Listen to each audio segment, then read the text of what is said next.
I was on a plane yesterday, and I landed, and the driver named Dan. Dan, are you here?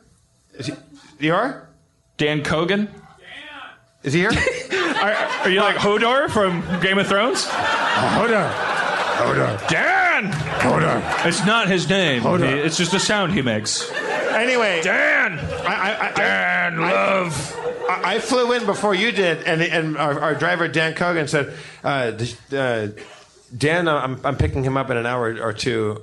Does he know that does he know that his show got canceled? I go, I didn't know that. I said, I wonder. I said, when did that news drop? And he goes, recently. Like there was a chance that you were on the plane when that news dropped. But yeah, they called me. I was on my way to LAX, and somebody from Sony called me, and they told me. Listen. The fans of that show have more reason to be upset than I do.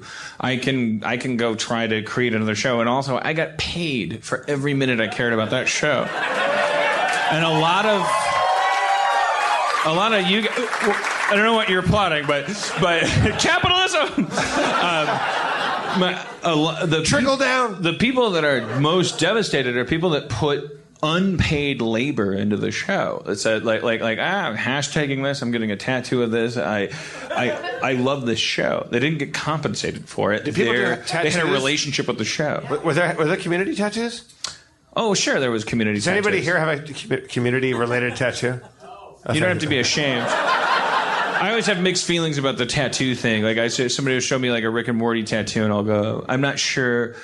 It's like the highest compliment, but at the same time, like I don't know what to. Terrible idea. Well, it depends on what you feel. I don't know what. It's none of your business how somebody wants to. I don't know. It's weird. Like it's a permanent thing, and then you dumb. This is not entertainment. This is me. Dan, like your feelings aside, like, and also you can't totally relate to the hardcore fan who loves Community, but now it's like that's the end of his show that means a lot to people. Also, it clearly means a lot to you. The fact that that's now done, how does that emotionally affect you? It'll take weeks to sink in. But there was somebody who handed out. There was literature being handed out in the line. Kyle, is it Kyle? Right? Yeah, I gave it to you. Every time we come to Portland, there's a high concept gimmick. Graphic design wise, it's a more intelligent. Everyone here, no one lifts anything in Portland. Everyone just goes to work at a draft table, and they eat coffee, and then they go home in a weirdly designed, like egg-shaped race car bed that folds up into God's consciousness for 8 hours. Then it folds down, and they go back out and be open-minded for a living. I don't know what you people do. You're delightful. You should move here. You should move here. I'm gonna move here, and I'm gonna move here and have a bunch of babies, lumberjack babies. All my kids are gonna look like the lead singer of Spin Doctors. Boo! Don't you dare boo the fucking Spin Doctors, you fucking Portland asshole. I think he booed your baby. He hasn't even. He's going to be your last defense against Skynet.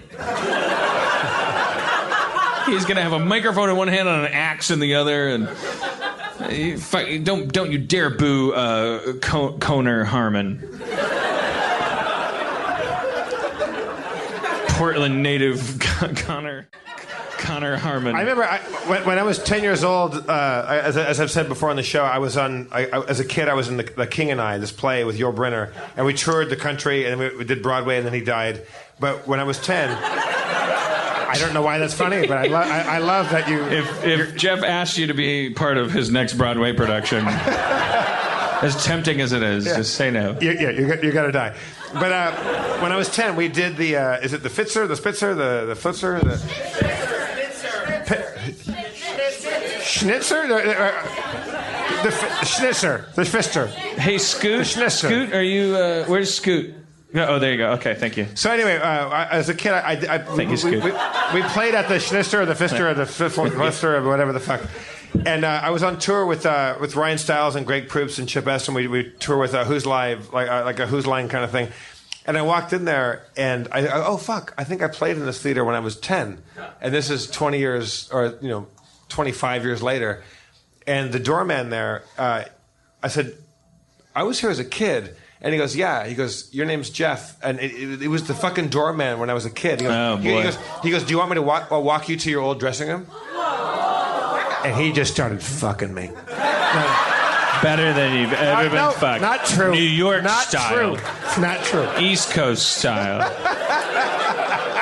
No, but he remembered the show, and there he fucking was, and he took me to my dressing room, which now I'm twice as tall as I was, and so the dressing room is twice as small as I remember, and we fucking did that show there, and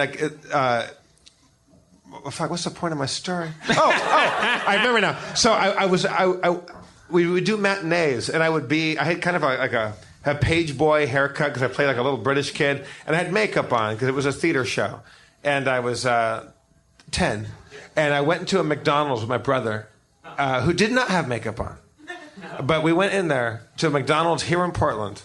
What's that park near where the Pfister or the Flitzer or the Spitzer is?